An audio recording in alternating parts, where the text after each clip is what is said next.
Hello guys, welcome sa Trentahin with Seryo. Ang ating first guest, walang iba kundi si Direct Mike Asoy.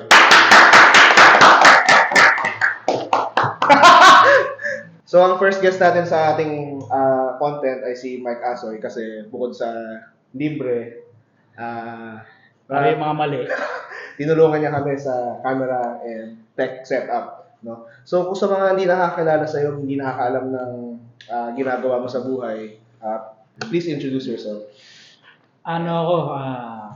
Isa akong senior video researcher Wow. ng TV show sa Japan. Puta, blurred yan. Ay, ano ba? Hindi to porn na ba, pero Oo. syempre TV show sa TV network, TV program. Ako yung nagpro-produce ng mga viral videos. Kaya pag may mga CCTV, yawari, nadapa ka, nakuha sa video, send mo sa akin. Diba? Tsaka dati kang, tama ba, dati kang floor director ng Itbulaga? Yan, tama. Yan. 5 years ako dun. 5 years kang director ng Itbulaga. Floor director. So, pag floor director, anong ginagawa ng floor director? Ako yung Ikaw yung nagmamap ng sahig, ganyan. Ano ba?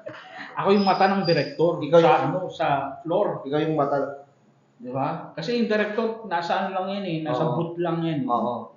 Ang floor director, ako yung utusan niya kumbaga. Ikaw yung utusan ng floor.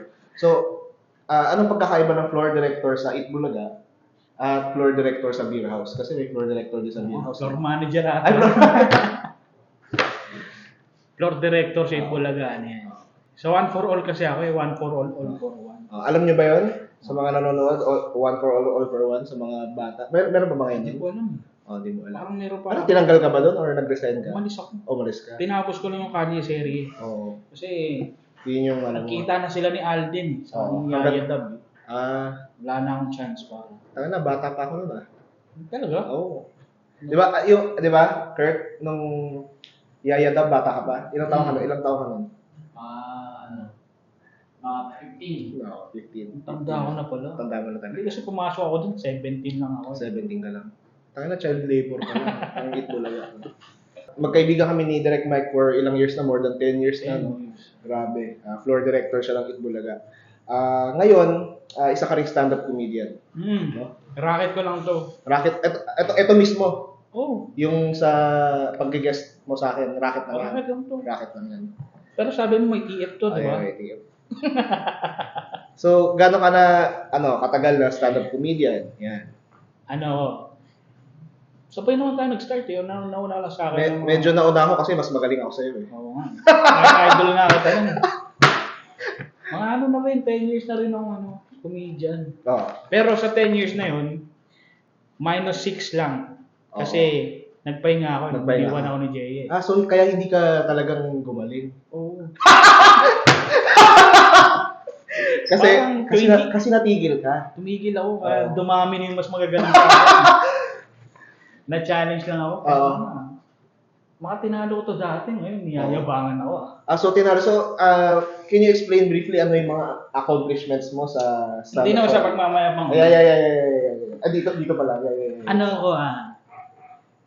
Third place. Third place na? Sa competition ng Jumbo eating hotdog contest. Kasi ang Comedy Cartel, yan eh. Yan. Lagi yan May contest dati. nagpapakontest. So, may pa-contest sila dati ng stand-up comedian, sumali ka. Third place ako. Third place. Ilan na sumali?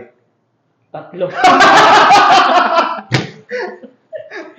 Tatlo May rin mga sumali. 12. Mga 12 kayo. Hindi ka nakasali nun eh. Judge ka na nun eh. So, yun. Third place ka na. Ano pa yung mga achievements mo sa... Second place ako sa Comedy Manila. Second place ka sa Comedy Manila. 2020.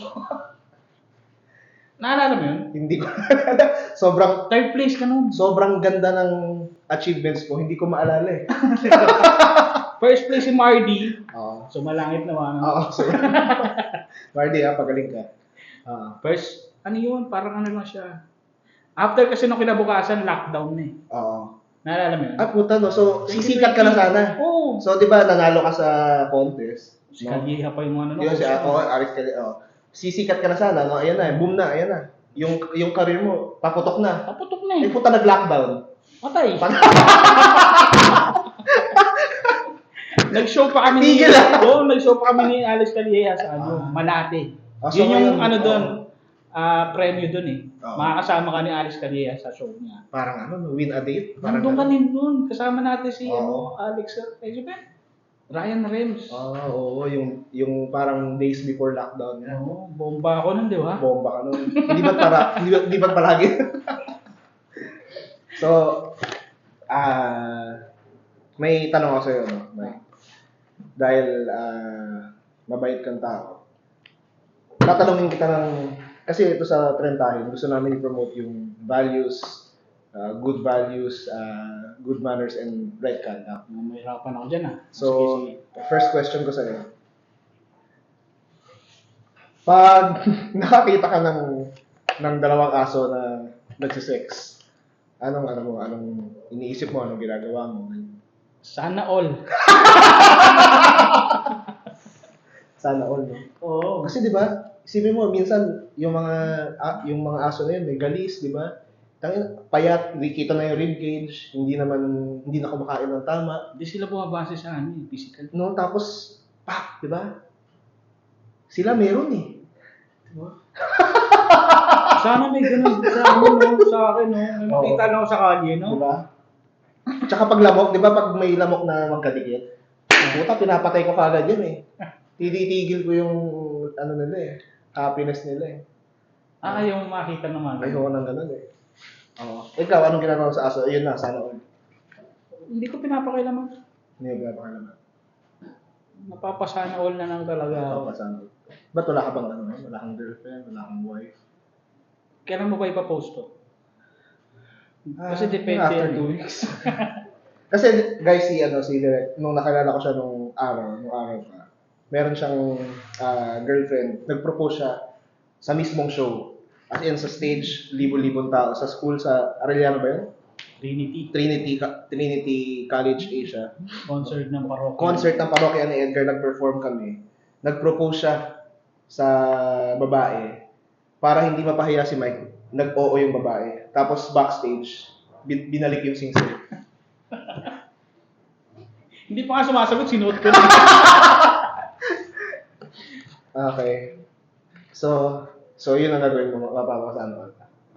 So wala kang di-date ngayon, wala or something? Nagbabambol ako. Bumble, no? Nagbabayad ka sa Bumble? Hindi naman. Oo.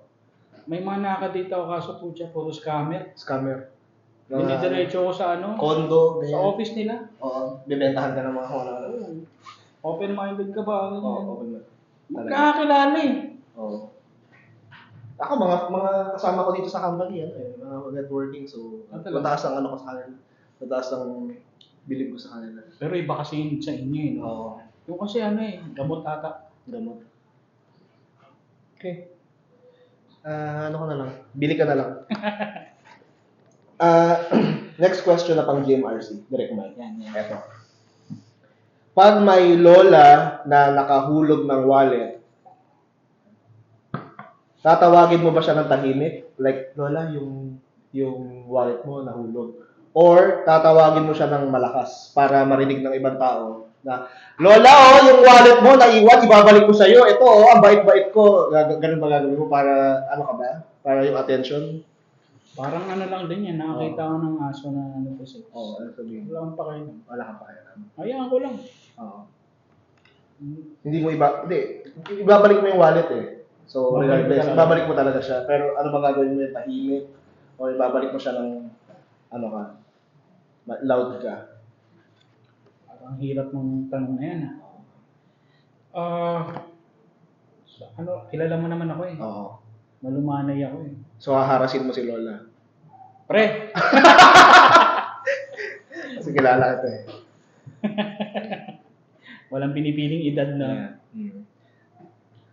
Ay. So, yun, guys. Bale, si Direct Mike ay second place at third place ng mga stand-up comedy competition. So, wala nang ibang hihilingin pa yung mga viewers natin. Kundi, sample joke. Sample joke. Oo, mahirap to. Sample joke. May bago akong joke. Yan, isang sample joke. Yan, isang sample joke. Anong dog? Yeah. Sample joke. Ano ba, magjo-joke pa talaga ako? Yes. Yes. Gusto ko na lang mapanood ng sample joke. Kasi Kasi may mga show ka, di ba? Oh. May mga show, ipopromote natin yung mga show mo. So, kailangan makita nila kung gaano ka kagaling mag-joke. Oh, so, isang joke dyan, kailangan. Hirap naman ito. Oo. Na ano ako na Yeah. may ex akong law student. Uy, Oh, sobrang talino. yan. Ang ayoko lang sa kanya, Ano? mahilig sa K-pop. Okay. K-pop. Yes. One time nakita ko umiiyak. Oh. Man! Mhm. Bakit ka umiiyak? Mhm. Mahal, wala na si Kim Tae-jun. Mhm. Mhm. Kim Tae-jun. Sino yun? Mhm. Okay lang yan. Ano ba nangyari? Parehas sila ng sakit ni Park Min-ji. Mhm. Mhm. Tangin na Park Min-ji, sino yun, di ba? Mhm. Pero pag may namatay sa Pilipinas, wala siyang pakialam, di ba? Kapag may namatay sa Korea, kumakaya, kala mo ko lang sila eh. Mhm. Biniro nga eh. Mahal, kilala mo si Jung Jin-won? Mhm. Ay, maputi. Gumagano pa siya. Mhm. Hindi yung partner ni Myung Kyuk Boom. Mhm.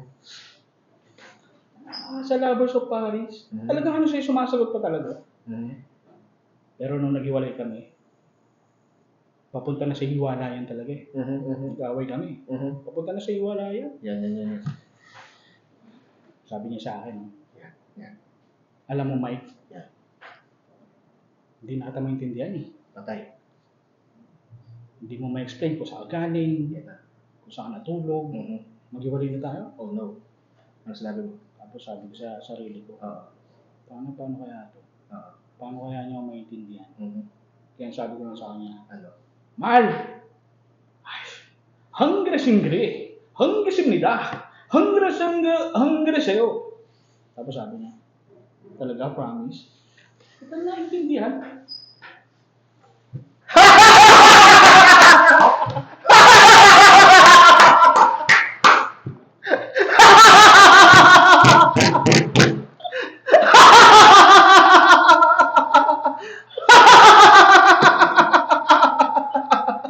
Second place, third place of stand-up comedy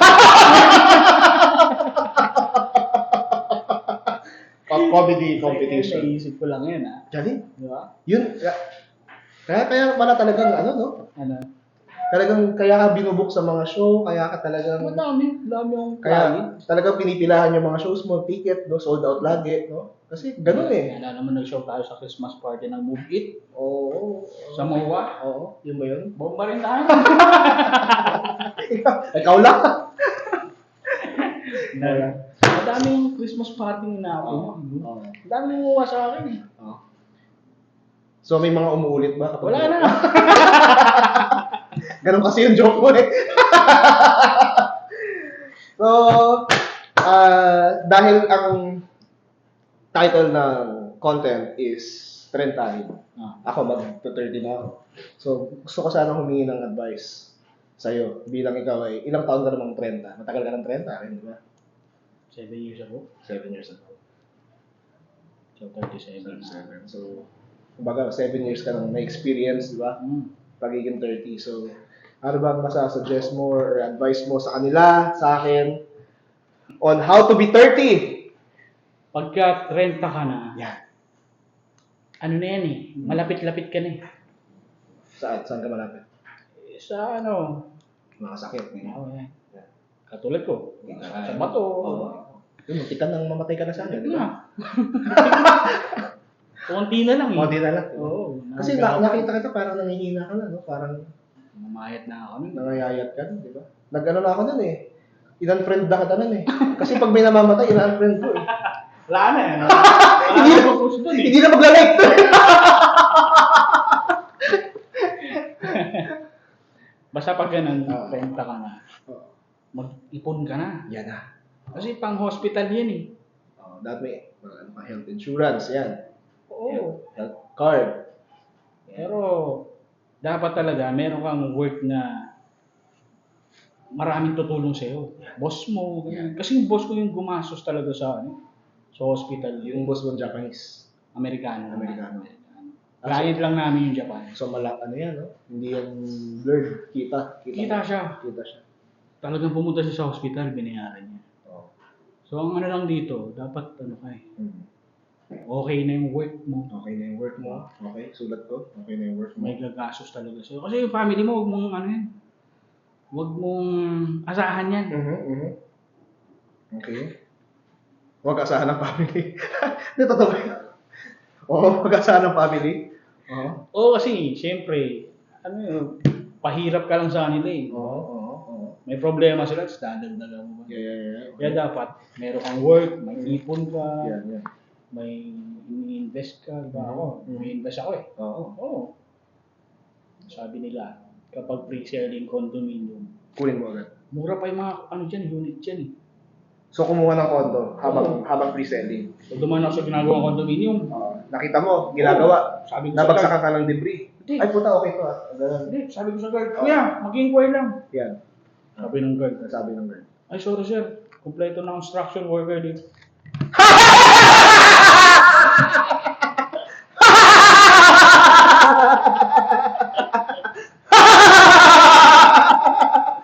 Next, ano ba? Ano ba next mo? Advice. Advice ko, siyempre, invest, savings, Invest, savings, yan. tapos work mo, dapat. Galing mo mag-joke ah. Galing. Ano ba yun ha? On the spot yun. Oo eh. Para lang may isip ko. Buti talaga, binubuka pa ng show, no? Nag-show tayo sa Lasal ha, pinababatan. Hindi. May joke sa Lasal. Ano pa? Connection. Connection. Dapat establish connections. Oo, marami kang GC. Kasi doon mo isi-send yung mga ano mo eh. Scandal. Picture mo na nasa hospital ka. Ayan. Di ba? Oo. Tapos yung, QR code. Oo. Kung bang manghihingi ka na ng tulong. Kasi kapag konti GC mo, di ba, tapos kunyari mamatay ka na, di ba, sino tutulong sa'yo? Wala, huwag masahan yung pamilya. Ay, pag sinend mo sa nanay mo yung QR code, sasabihin sa'yo, ano to? Papagalitan ka lang. Mapagalitan ka lang, di ba? Yung sinasabi ko sa'yo, pinag-aaral ka namin. Diba? Kaya dapat ano ka? Yun, invest, savings, Connections. work. Dapat meron kang girlfriend o asawa na mayaman. Tanda mo yan. Kasi yan ang tutulong sa'yo. GF na mayaman. May magbabantay sa'yo, may uutusan ka. Diba? Utusan yan eh. Utusan yan. Uutusan mo siya na, syempre, Bibili ng kasi di ba naka-confine ka sa hospital, bibili ng alam na may Pocari Sweat, di ba? Pabili ka ng Pocari Sweat, di ba? Di ba yun lagi sa pag may naka-confine, laging Pocari Sweat, di ba? Gatorade. Mga alam yung Pocari Sweat. Umuo lang ako. Yun, dapat may asawa ka na mayaman. Huwag kang kukuha ng medyo mahirap kasi wala rin matutulong sa'yo. Wala matutulong sa'yo. Kaya, pag-isipan mo mabuti. Kasi, forever mo kasama yan, tapos walang matutulong sa'yo. Kaya hanggang ngayon, wala akong mahanap eh. Kasi gusto ko yung nurse, doktor, lawyer, yung mayaman. Yung professional. Wala kang mahanap ng brand. Kaya, Shows. Promote ka na shows kasi baka lumabas to in 2 weeks. So baka in 2 weeks, late February to early March. hindi nakabot ng 14 yan, no? So meron kang show na gusto i-promote. May show kasi sa kami sa, Feb 14. Feb 14. Sold Pero out. sa mga Sold out ka na nakanood. yata eh. Hindi pa. Hindi pa ba? Hindi ko nga pinang-promote kasi Kasi sure na baka madumugin lang. Baka dumugin ka. Hirap eh. Problema. Doon ako na-stress. Hindi, baka dumugin ka nila kasi baka sisingilin ka nila sa utang. Ganun. Ano pa? Basta Yung sa every Feb, Thursday. yung sa Feb 28, kasama ka ba? Saan? Yung kay Tim? Hindi ako sumama doon. Malayo. Sa El Chilito Hotel. Sumama ako. Andun kami. Malayo. Isa ni Ting, Santa Rosa. Andun ako. Yan. Tim. Buti na papayag Shout ka. out. Buti na papayag ka. Si Tim lang nagtatanong sa akin. So, may natanggayan si Tim. kita-kita tayo dyan. Tapos every Thursday sa Nomu. Nomu. Yeah. Basho Bar. Yan. Sa Open Tomas, mic. Sa Tomas Morato. Every Thursday. Doon sila every Thursday nag-open mic. Kung gusto niyo mag-open mic, kontakin niyo lang ako. Yes. Tapos nag-promote din sila doon ng ibang shows nila. So, yun. Thank you sa first episode na Tretahin with Seryo. with our first guest, Direct Michael Asoy. Sa susunod, may ano ka na ito. Galing mag-joke. Sa susunod, may palakpakan na talaga. Oo. Tsaka may mga props na ako next time.